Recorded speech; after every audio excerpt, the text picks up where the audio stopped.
নবীকে এতদিন নির্যাতন করেছে আল্লাহ, এই বাংলাদেশ থেকে তাদের নিশ্চিহ্ন করে দাও।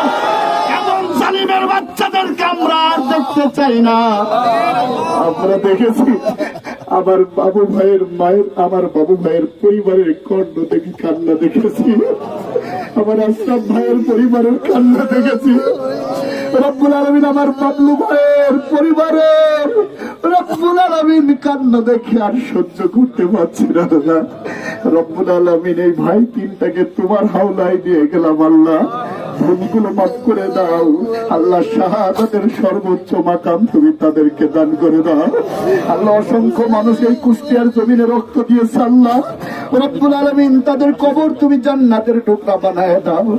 আমার শহীদ আরেকজন শহীদ ভাইয়ের ছোট্ট বাচ্চা আমার পাশে দাঁড়ানো আল্লাহ, রব্বুল আলামিন এই শহীদের রক্তের বিনিময়ে হলেও